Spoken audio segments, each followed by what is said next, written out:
Hi, my name is Crispina French, and promoting creative textile reuse is my jam.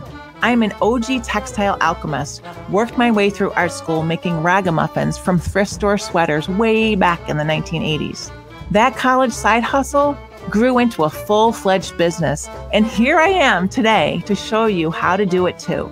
Stick around for all the things helping to navigate both the chaotic and dreamy chapters of building your profitable textile upcycling business. We'll talk material sourcing, business savvy, product development, marketing, and self-care. Gloss over the hard parts? Not here. Experience, lessons, and know-how. Deep dive into the struggles, wins, and rewards of running your sustainable textile upcycling business. Think of this as your favorite craft class mixed with environmental business school. Are you ready to be inspired, energized, and supported? This is the Rags to Riches Textile Upcycling Podcast. Today's episode of Rags to Riches Textile Upcycling Podcast is brought to you by Sideshow Clothing on Etsy and in person in Craryville, New York. Are you a burgeoning fashion icon who delights in your individual style? Maybe you have a penchant for really good clothing, a love of creative presentation, and respect for our life-giving planet. Or, if you are like me, you like to wear well-made clothing to handle your daily grind and stand up to the test of time. Sideshow Clothing has what you need. Vintage workwear, boots galore, jackets, dresses, ethnic and Western wear, the works. Meri curates this creamy collection of inventory, some dating back over 100 years, but mostly fashions from the 1970s through the 1990s. If you want to honor the quality of well-made clothing and stand out in the crowd, check out sideshowclothing.com, where you will find an anecdote to fast fashion and so much more. Hello, Rags to Riches Textile Upcycling Podcast listeners. I am super stoked to be here with you today to introduce you to a really good friend of mine. Her name is Meri Avratin, and I think she has the coolest vintage clothing store that I've ever been in, and I've been in a lot of vintage clothing stores. Her business is called Sideshow Vintage, and she's located in Craryville, New York. And she also has a really amazing Etsy presence, so if you're not in our neck of the woods, you can still see what we're talking about and how cool. I mean, it's just a really well curated collection of vintage clothing that is in pristine shape and super wearable. So welcome, Meri. Hi. Happy to be here. I'm so excited. This is so fun. You don't know, you guys, Meri and I are actually like, people say, oh, we're really good friends. No, Meri and I are really good friends. We're like, we go back, I think 30 years or something right now. Pretty close. Yeah. It's getting there. It's getting very Time close. goes by fast, doesn't it? Yeah. Yeah. Anyhow, the Sideshow Vintage Clothing Boutique is really rocking. It's a beautiful, beautiful space. And Meri, how did you develop your business, I guess is what I'm asking. Is like, when did you know that it was something you wanted to pursue? And then how did those steps happen? Like, how did you get started pursuing your business? Yeah.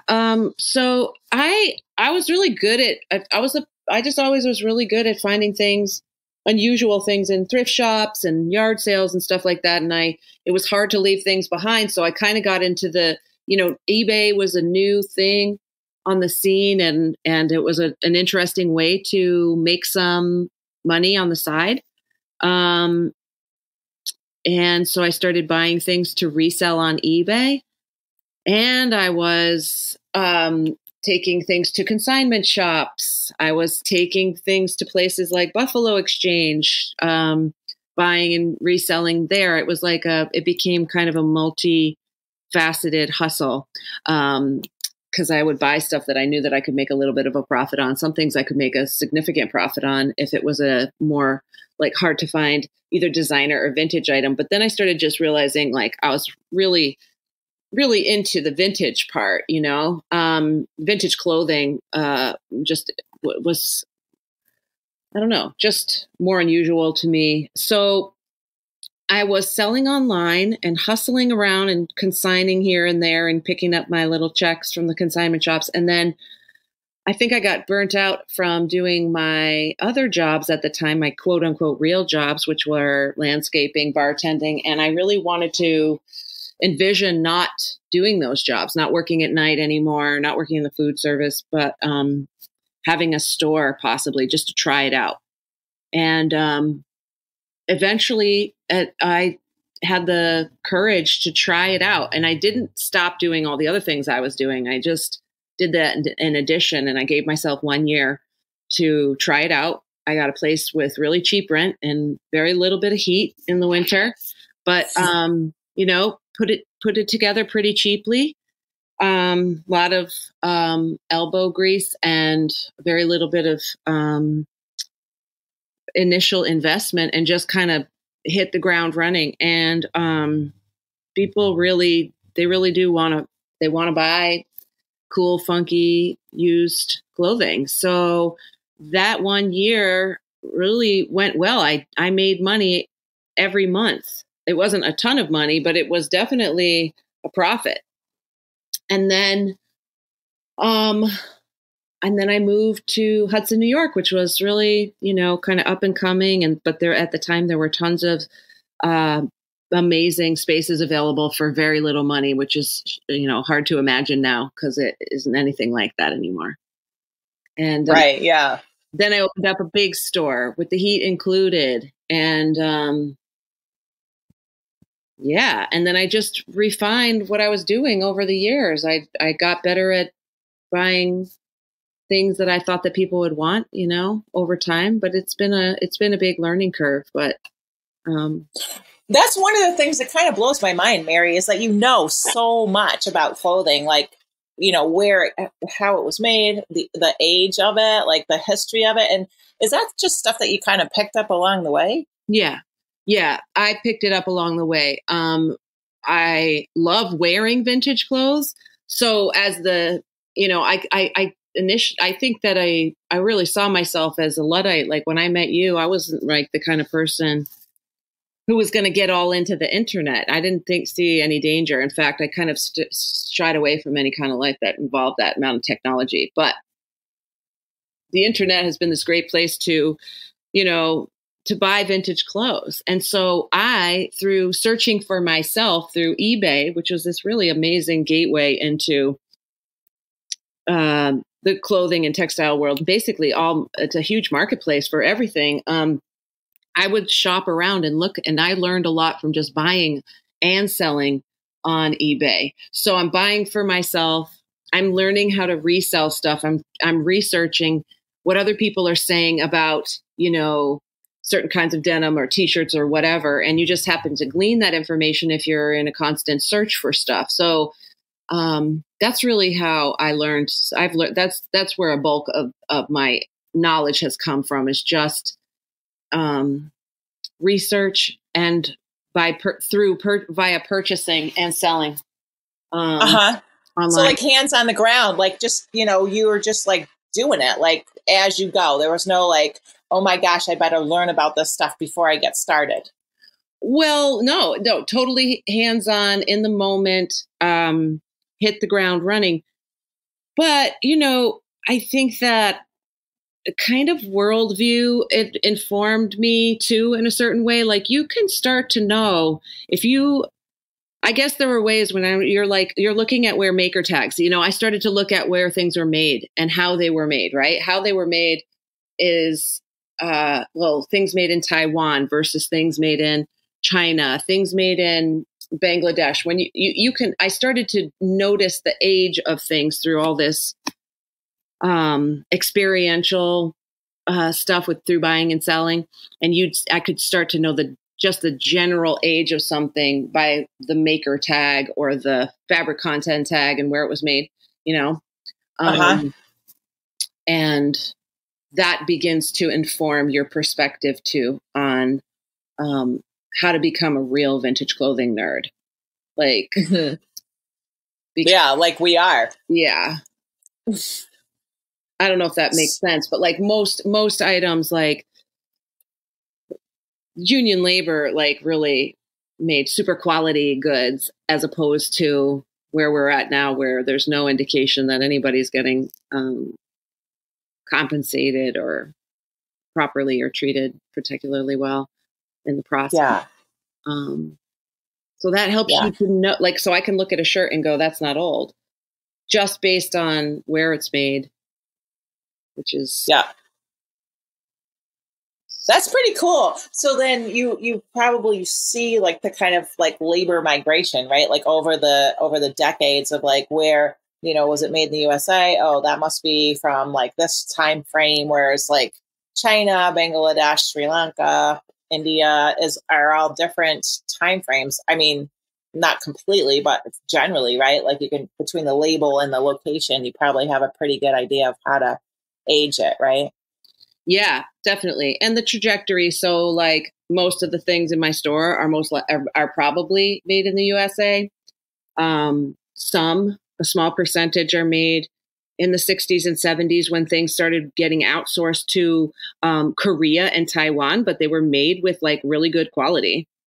70s and 80s, a lot of good quality clothing coming from Korea and Taiwan. And then you're still getting a lot of good union made stuff in the US into the 80s. But in the 90s, when they signed the NAFTA agreement, a lot of the quality didn't automatically tank.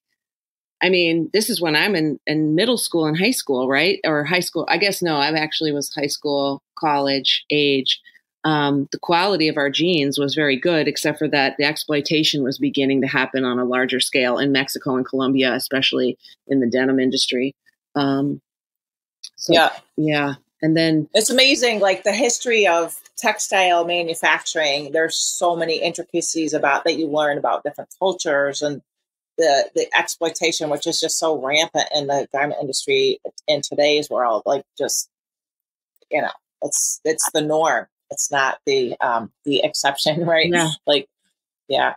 So, when in addition to having this like wealth of knowledge of like clothing history and construction technique and location, the other thing I think that is so remarkable about your business that I think our listeners will be really excited to learn more about is how you sell stuff online. I just had a show this past weekend and people were asking me like, oh, I didn't know you still make clothing, because I don't sell clothing online because I find it really hard to like get someone to really understand like exactly what that piece of clothing is going to be like for them. And I just know that you are successful in your presentation and people are able to kind of get a clear understanding of what you're selling. So can you talk a little bit about how you work that out?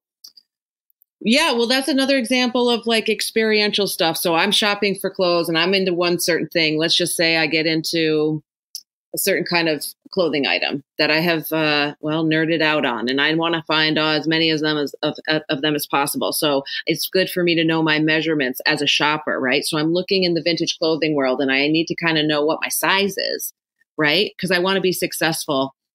So through that experience of starting to buy a lot online, it immediately translates into how to sell online. They're very, they're the same thing, just only in reverse. So, I've had really good luck selling online by being very explicit, really succinct in the details with the measurements and any particular issues, you want full disclosure.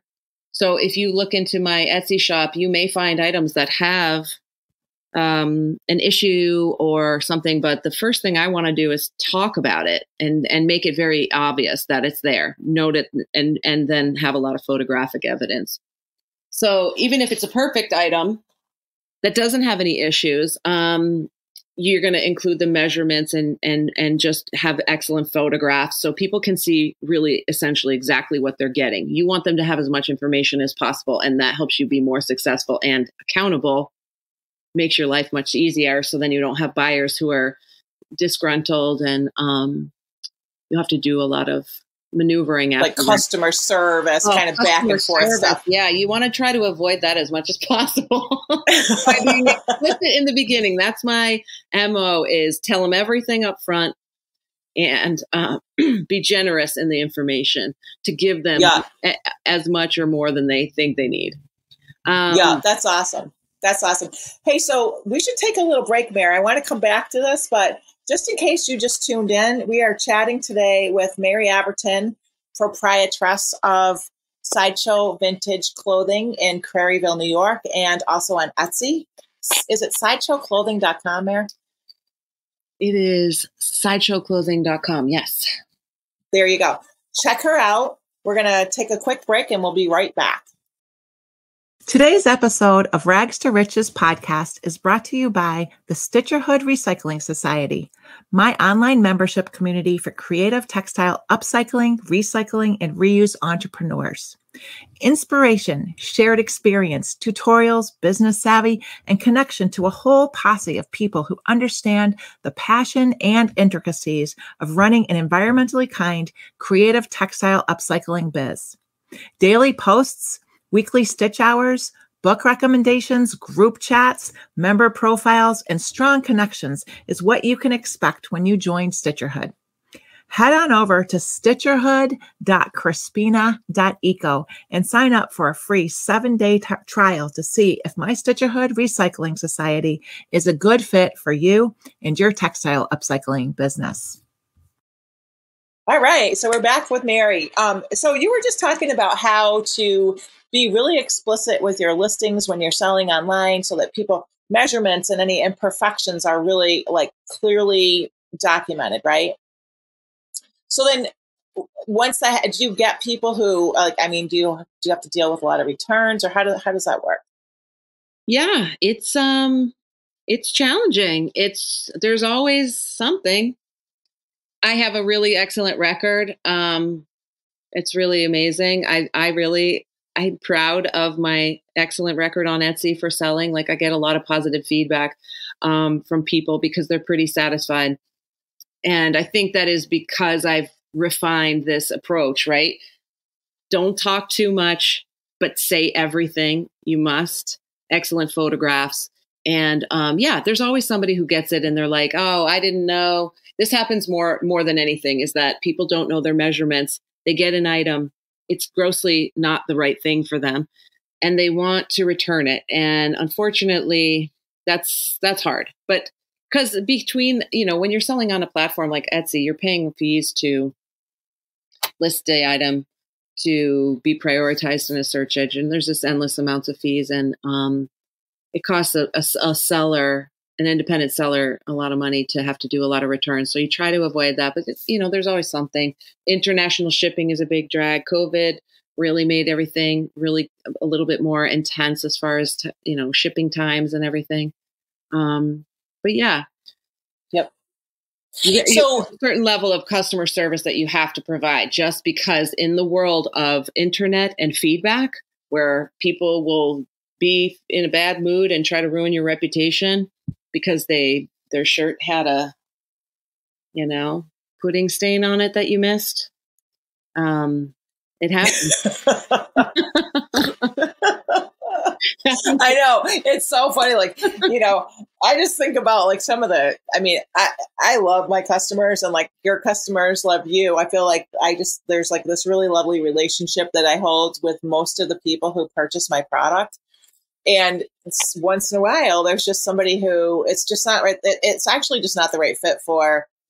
I'm not talking about like physical fit. I'm just talking about like customer proprietor fit. Like there's just like a disconnect in communication. And I feel like that is just bound to happen. And my goal, and I think yours is too, is like, you just got to be nice. It's like bartending or waitressing or anything else. It's like the nicer you are to people and the more you can get them what they want, the happier they're going to be. And it's like, cool. So, totally. Yeah. And with vintage stuff, I mean, it's always going to be that, right? Like it's like, there's always going to be something that's like unexpected or, in my experience, it's going to be perfect, right? Because it's like that little piece of history that came along with the garment from the previous owner that I kind of feel like that's part of the celebration of having a beautiful, well-preserved piece of vintage clothing. But when you're charging top dollar and you have a curated selection, it's really on you to show up for the the customer and provide them with all the information that they need, visual and otherwise, and stand behind it too, and understand that life is filled with imperfections, and especially vintage clothing. You know what I mean? Because it's old, and we can predict like how textiles are going to respond after 100 years, but there's always something, you know? One of the things I've learned about the internet and selling on the internet is we find like in this culture that it's very easy to be super negative because you have this anonymity that you can stand behind, but it's also really easy to be extra kind in these interactions because it behooves everybody, right? You're also being anonymous. So maybe you're not necessarily a syrupy, sweet customer service kind of guy, but it's very easy to do that to preserve your integrity as far as an online seller goes, you know? And if it isn't a good fit and someone's coming at you with a bunch of negativity, it's pretty easy to just also be extra positive and kind of like, you know what I mean? I have to and just extra like human, right? Like that's what comes to my mind. Is like, you know, I've had people have an issue with something like my looms that I sell for making the potholder rugs. I think they're very easy to put together because my brain is wired for that kind of stuff, right? But they come in a box, and it's the item that I sell that I get the most questions / negativity about. And I've learned that it's hard for some people to figure out how to put them together. So, you know, I've had people who are actually kind of angry, and I say, okay, you're welcome to return that, but I'd be happy to hop on a Zoom with you and like just show you if you're interested, you know. And 9 times out of 10, that humanness, that willingness to like go that extra inch, take the time out of my day to meet with them, they figure it out on their own before we even get to the Zoom. You know what I mean? It's like if there's a response that's reasonable, that's human, that's like, oh yeah, I understand you're having an issue. Let me help you. And even if I'm not feeling super, you know,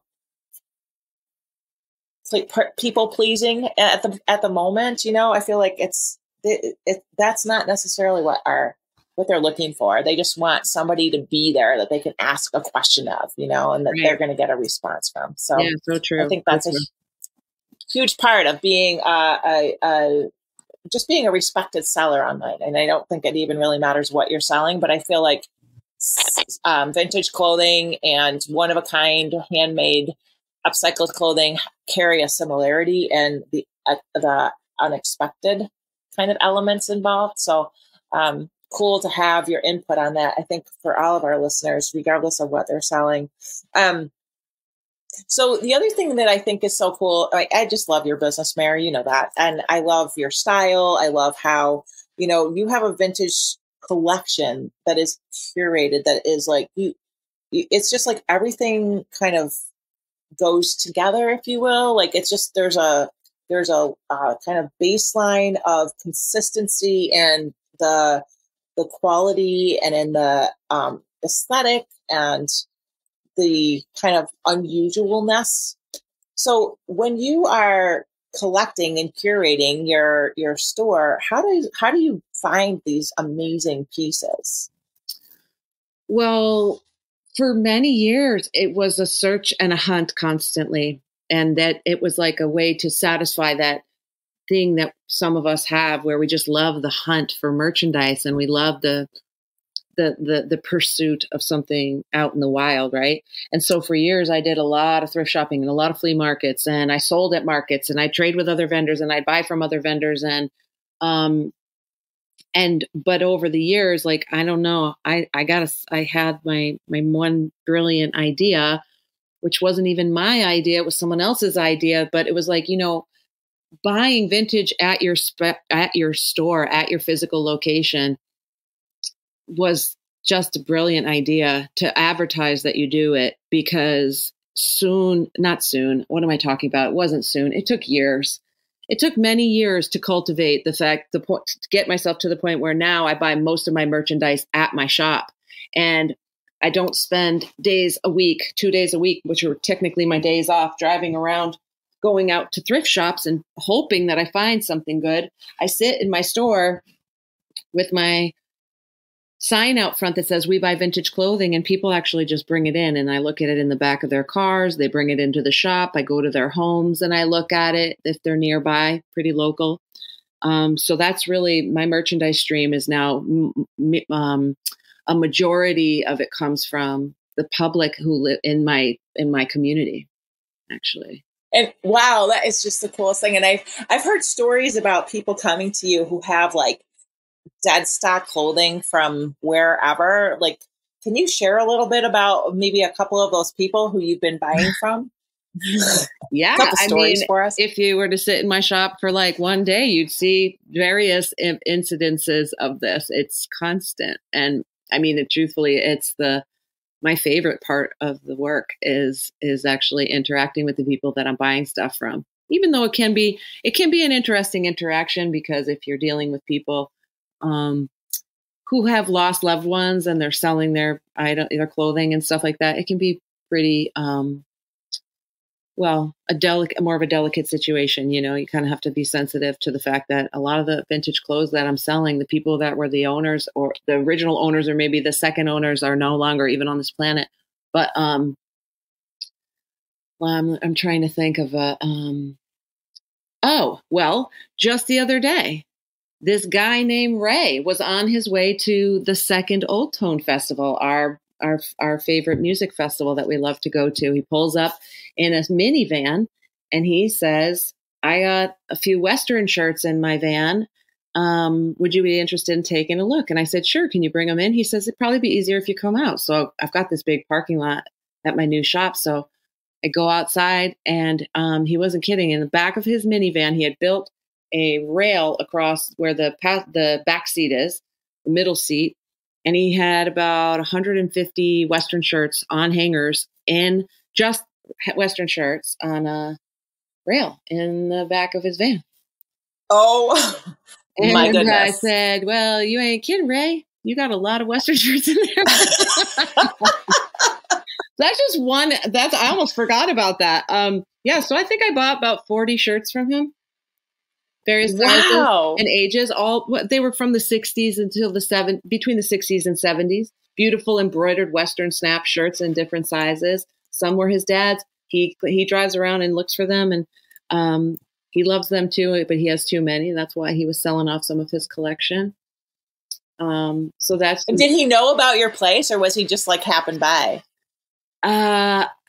I'm trying to recall how he knew. Oh, well, at the time I had a billboard up in the front. I was advertising for the music festival, and he saw the billboard and then noticed that I sell, it says "We buy vintage clothing" on the sign out in the front, and he stopped in.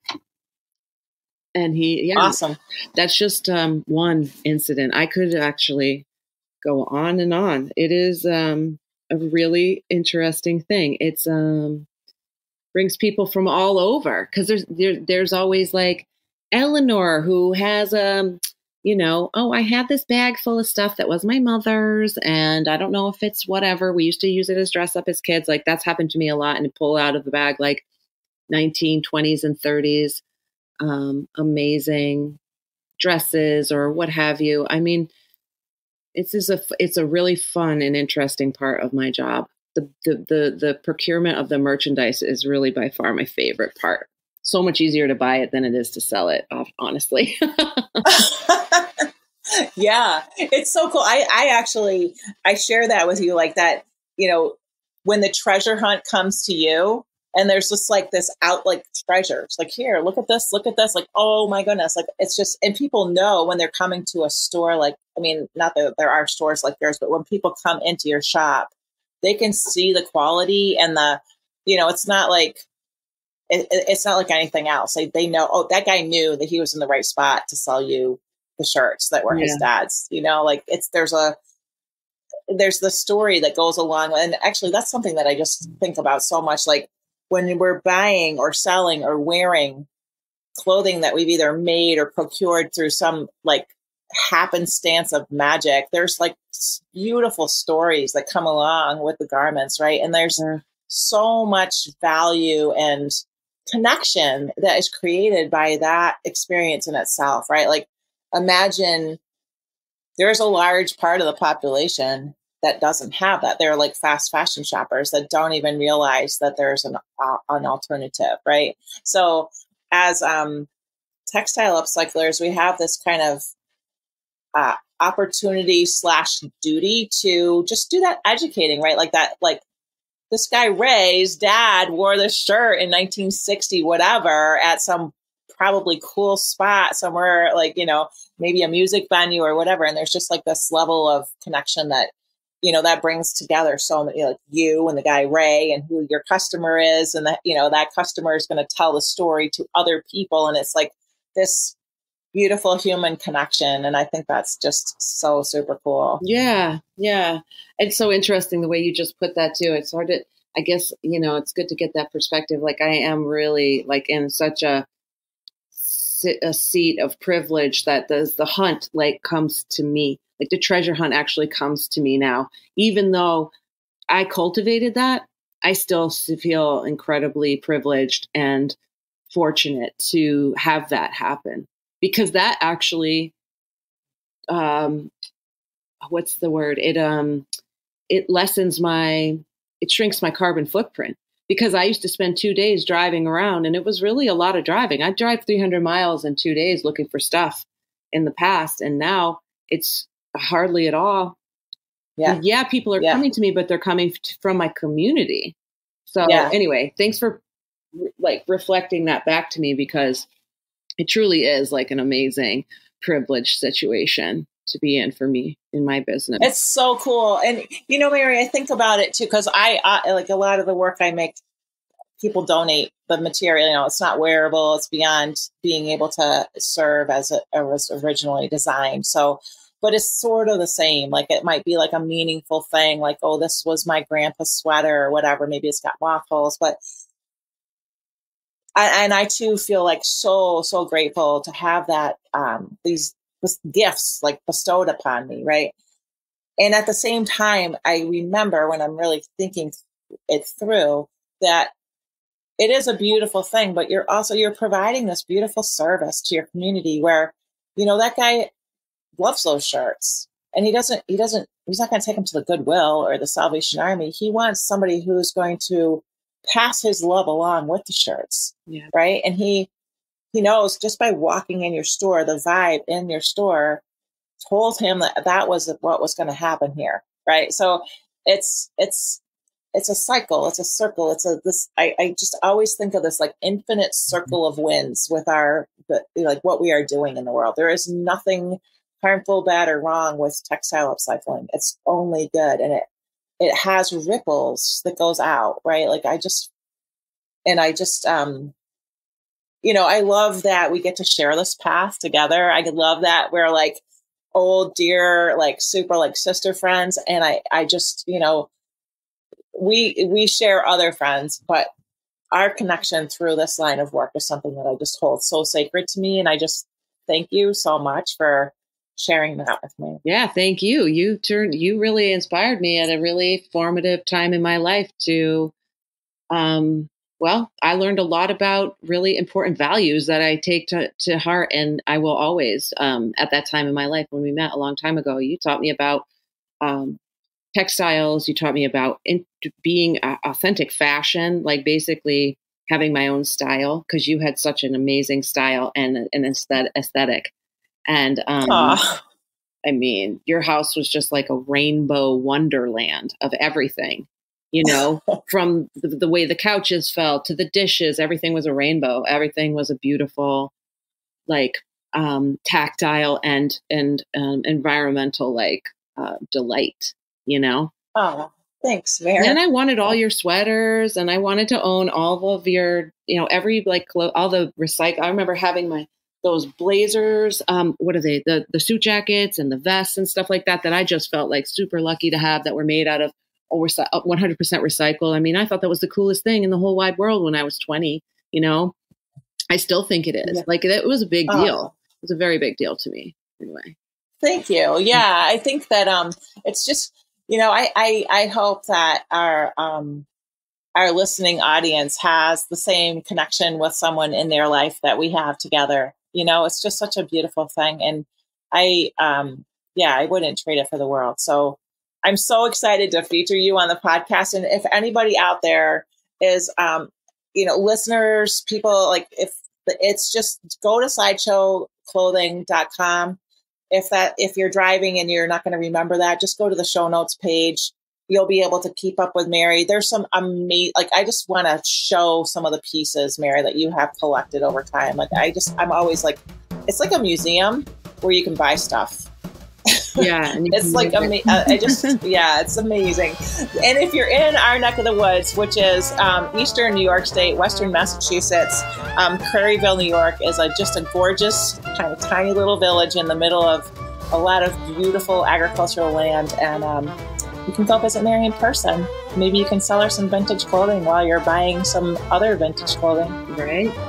Meri, thanks so much for joining me on Rags to Riches Textile Upcycling Podcast. I am so excited to share your magic with my audience. Hey, so I'm over here and I'm serving you a giant air hug because you just finished another episode of the Rags to Riches Textile Upcycling Podcast. Thank you for being with me. Our music is provided by The Lucky Five. Learn more about them at thelucky5.com. Our show is produced and edited by Van Valhyasen. If you want to dive in deep, head over to Rags to Riches Textile Upcycling Podcast.com.